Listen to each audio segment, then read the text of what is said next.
안녕하세요. 영단기 토플 신은미입니다. 자, 오늘은요, 제가 여러분들께 토플 리딩 고득점 전략을 아주 짧게 알려드리려고 합니다. 자, 토플 리딩 고득점 정말 필요해요. 왜냐하면 리딩에서 고득점이 나와야 다른 과목에서 점수가 조금 안 나오더라도 빠르게 토플을 끝낼 수가 있거든요. 그래서 리딩에서 고득점은 정말 기본적으로 필요한 건데, 그럼 어떻게 빠르게 고득점 받을 수 있을까? 한번 같이 보도록 합시다.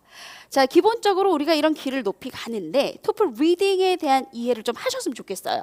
토플 리딩은요, 최소 700단어 이상으로 구성이 된 아카데믹한, 즉 학문적인 이야기를 써줘요.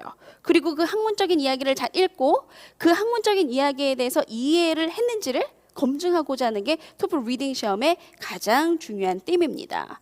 그리고 여러분들이 만나는 지문은 이 700단어 이상으로 된 지문 최소 3개.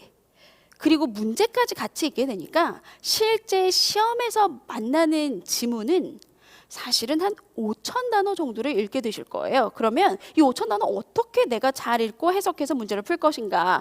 오, 제가 지금 너무 막막한 그 얘기를 드리나요? 막막하지 않습니다. 자, 그러면 어떻게 하면 빠르게 잡는가? 첫 번째, ETS가 무엇을 원하는지를 정확하게, 출제자가 뭘 원하는지를 정확하게 알면 여러분들은 정답을 찾을 수가 있어요. 그죠? 그럼 ETS가 원하는 능력을 내가 가지고 있으면 고득점을 빨리 낼 수가 있겠구나. 그래서 ETS가 원하는 것을 알려드리도록 하겠습니다. 자, ETS가 원하는 것을 우리가 일반적으로 뭐로 보느냐 하면요, 유형이라는 관점으로 많이 봐요.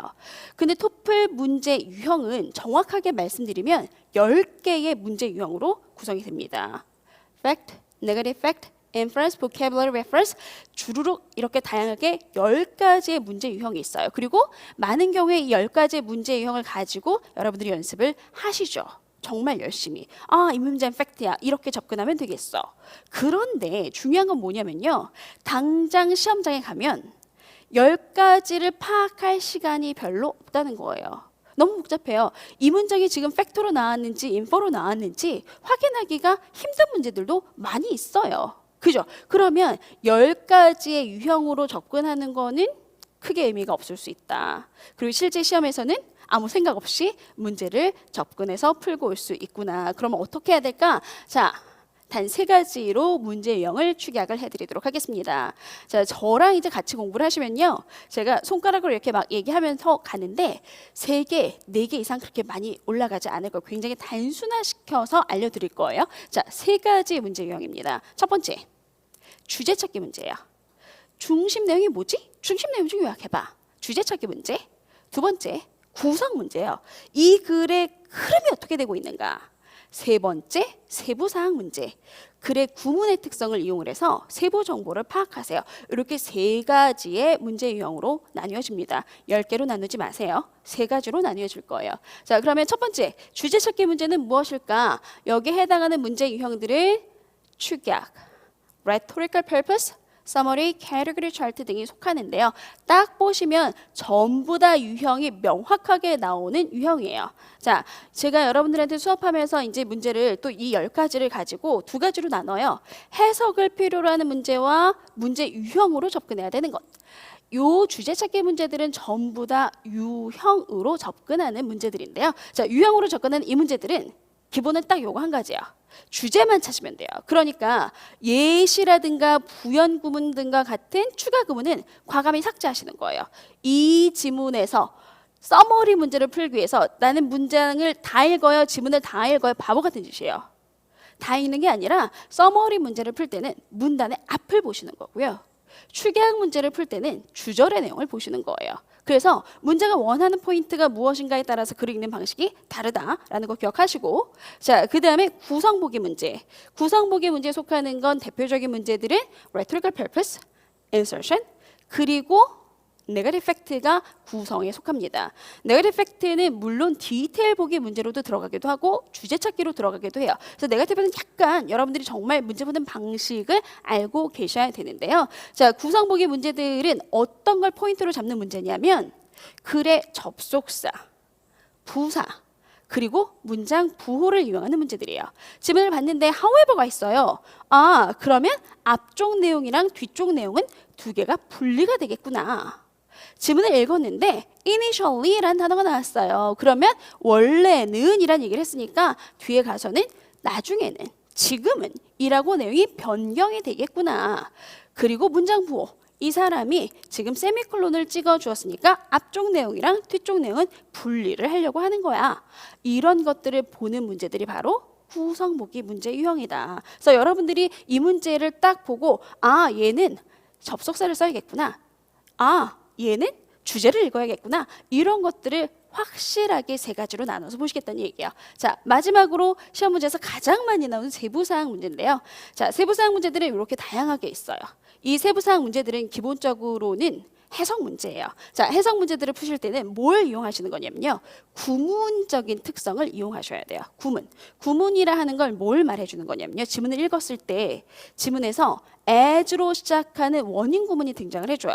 그러면 여기가 원인이 나왔으니까 그 뒤에는 결과가 나오겠구나. 그럼 시험 문제는 뭐라고 나오냐면 이 결과가 나온 이유는 무엇이에요? 라고 하면 여러분들은 as로 시작했던 그 문장을 딱 찾아서 답으로 넣으시는 거예요. 그래서 이런 세부사항 문제들은 자세하게 보면서도 문제 출제자가 어느 구문에서 세부사항을 물을지를 알고 있어야 한다. 그리고 그걸 알려드리는 게 우리의 수업이다. 이걸 제가 지금 말씀을 드리는 거고요. 그래서 이런 경우들은 내용의 이 세부 논리 관계를 파악하는 문제다. 그리고 여기서 이제 사실상 조금 다른 문제가 하나가 있어요. 그게 뭐냐면 vocabulary. 단어는요, 사실은 세부 내용도 아니에요.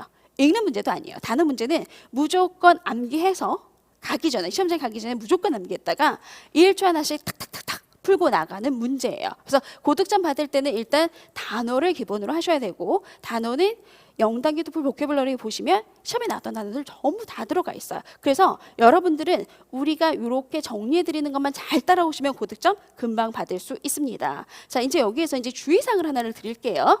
자, 여러분들이 이제 문제 푸실 때 문제를 풀기 위해서 지문을 읽는다. 그죠? 우리 문제를 먼저 보고 그리고 지문으로 갈 거예요. 근데 자, 문제를 보고 지문을 읽는 것, 이 얘기는요, 어떻게 보시면 약간 생각을 바꿔야 되는 포인트가 있어요. ETS는요, 나와 같은 독자의 입장으로 글을 읽고 그 글을 읽다가 지문의 중요 사항이 보여요. 그러면 이 중요한 사항을 나도 ETS처럼 동일하게 이 내용을, 중요한 내용을 이해를 했는지 이걸 검증하고 싶어서 문제를 내거든요. 그렇기 때문에 여러분들이 지문을 이해하지 못하면 사실 문제 출제자가 원하는 정답을 못 찾는 경우들도 굉장히 많아요. 나는 왜 지문을 해석을 하는데 정답을 못 찾죠? 왜? 문제 출제자가 왜 문제를 냈는지 모르니까. 그래서 문제를 풀기 위해서 지문을 읽는다는 이 방식은 약간 생각을 바꾸시고 내가 지문을 이해를 했다는 걸 보여주려고 문제를 푸는 거다라고 생각을 하세요. 그러면 지문에서 어디서 문제가 나오는지 알아야 문제도 풀고 지문도 읽고 할 수가 있겠죠. 그래서 보시는 게, 자, 문제 출제자의 의도를 먼저 꿰뚫는다. 문제 출제자는 무슨 생각으로 이 문제를 냈지? 그러면 자, 어떤 내용이 중요한 내용인지를 알 수 있으려면 212를 드릴 거예요. 212. 지문을 읽는 두 가지 방법. 그리고 문제 출제자가 팩트 문제 등을 내주는 12가지 출제자의 포인트, 이런 것들을 잘 이용을 해서 문제로 나올 중요 내용을 먼저 캐치를 하시는 거예요. 여기서 문제가 나오겠구나. 그래서 지문을 읽음과 동시에 주관식으로 답을 딱 찾아요. 그러면 문제가 나오는 곳에서 답이 보이니까 여러분들이 지문 읽으면서 문제 정답을 탁탁탁탁, 이 말이 들어가야만 정답이겠구나 찾고 넘어갈 수가 있다. 그래서 지문 보실 때는 문제 출제자의 의도를 먼저 꿰뚫는 것. 그래서 여기에서 문제가 나올 거야. 이걸 정확하게 보셔야 고득점이 금방 나와요. 실질적으로 한 달 만에 막 29, 30 나온 학생들도 굉장히 많이 있고 19에서 28까지 한 번에 쭉 오르는 경우들도 있고요. 자, 여러분들이 공부를 열심히 하시는 거는 좋은데 그냥 맹목적으로 열심히 하시는 게 아니라 항상 기준은 이거예요. 문제 출제자는 어디서 문제를 낼 것인가, 이걸 먼저 보는 거고, 아마 리스닝 공부하실 때 시그널 보는 연습은 많이 하셨을 거예요. 그죠? 왜 시그널을 듣죠? 어디서 문제가 나오는지 먼저 알고 가려고. 리딩에도 역시 문제 출제자가 좋아하는 시그널들이 있습니다. 그 시그널들을 쫙 알려드리면 그 시그널 가지고 먼저 학습해서 고득점을 낼 수 있게 된다라는 거예요. 자, 잘 따라오시고 수업에서 뵙도록 하겠는데 저와 함께 가시면 RC30 붕 떠서 RC30 빠르게 얻으실 수 있을 것 같습니다. 자, 그럼 수업 시간에 뵙도록 하겠습니다.